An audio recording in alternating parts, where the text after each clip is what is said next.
मेरा नाम देवांग है और कहानियों को आवाज़ देने का काम करता हूँ। आज की हमारी कहानी है मुंबई लोकल।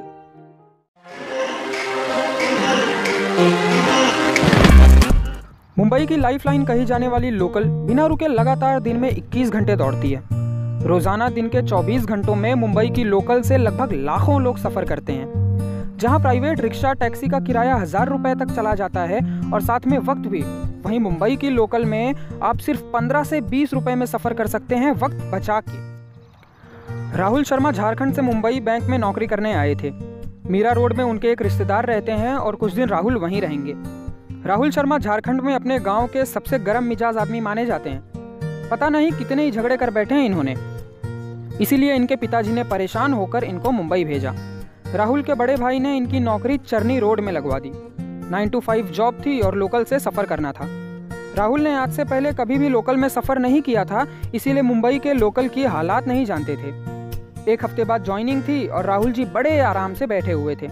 ना कोई चिंता, ना कोई घबराहट और ना ही लोकल में सफ़र करने का डर।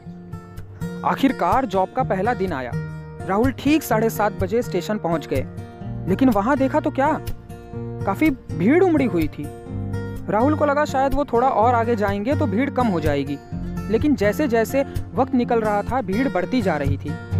अब तो ट्रेन की हॉर्न की आवाज़ आ गई थी और पूरी भीड़ अपना बैग आगे करके ऐसे खड़ी हो गई थी जैसे मुगलिया जंग पर जा रही हो। उनको देखकर राहुल ने भी अपना बैग आगे किया और ट्रेन में चढ़ने के लिए तैयार हो गए। ट्रेन स्टेशन पे आते ही लोगों ने चढ़ना शुरू कर दिया और राहुल जी ट्रेन के रुकने का इंतज़ार करते रहे। लेकिन जब ट्रेन रुकी तो अंदर इतनी जगह ही नहीं थी कि वो अंदर जाकर सफ़र कर सकें। देखते ही देखते 60 ट्रेनें जा चुकी थी और राहुल जी ट्रेन में भीड़ कम होने का इंतज़ार कर रहे थे। अब जब उन पे प्रेशर बढ़ने लगा तो उन्होंने ये डिसाइड किया कि अब कितनी भी भीड़ हो मैं चढ़कर रहूँगा। अगली ट्रेन में खूब मशक्क़त के बाद जब राहुल एक डिब्बे में चढ़े तो पूरी तरह से दब चुके थे। बेचारे ठीक से सांस भी नहीं ले पा रहे थे। कोई धक्का देकर दाएं भेजता तो कोई बाएं, कोई पैर को कुचल देता तो किसी की कोहनी में ऊपर लग जाती। इतना सब सहने के बाद करीब 1 घंटे का सफ़र जब उन्होंने खड़े खड़े गुजारा तो जाके कहीं वो अपने जॉब पर पहुंचे। यहाँ तक तो उन्होंने सह लिया, लेकिन वापस शाम को घर आने के लिए उन्हें यही मशक्क़त फिर करनी पड़ी। घर पहुंचकर जब उनके बड़े भाई ने उनका थका हुआ चिड़चिड़ा सा चेहरा देखा तो कहा, कोई बात नहीं, कुछ दिन में लोकल की आदत लग जाएगी। धीरे धीरे राहुल को लोकल की आदत पड़ भी गई थी, लेकिन मुश्किल तो तब हुई जब पहली बार उन्हें टीसी ने पकड़ लिया, क्योंकि वो हैंडीकैप की बोगी में ट्रैवल कर रहे थे।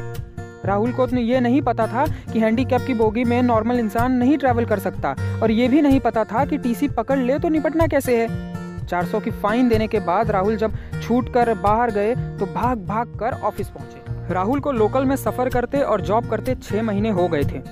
अब वो इस लोकल की हर टर्म्स एंड कंडीशंस को पहचानते थे। यही नहीं, बल्कि अब तो लोकल में उनका एक ग्रुप भी बन गया था, तो चढ़ने में ज़्यादा परेशानी भी नहीं होती थी। अब तो राहुल ट्रेन की गेट पर भी सफ़र करने लग गए थे और लोकल के साथ उनकी यादें जुड़ती चली गई। उनके स्वभाव में यानी उनके बिहेवियर में बदलाव आने लगा था। वो चिड़चिड़ा सा राहुल ख़त्म हो चुका था। अब धक्का लगने पर जब कोई राहुल को गाली भी दे देता तो वो सह लेते थे। एक ज़माना था जब ट्रेन हिंदुस्तान में नई नई शुरू हुई थी, तो लोग उसमें सफ़र नहीं करते थे इस डर से कि इतनी बड़ी गाड़ी अपने आप कैसे चल सकती है। तो अंग्रेज़ों ने लोगों को सफ़र करवाने के लिए पैसे देना शुरू कर दिया।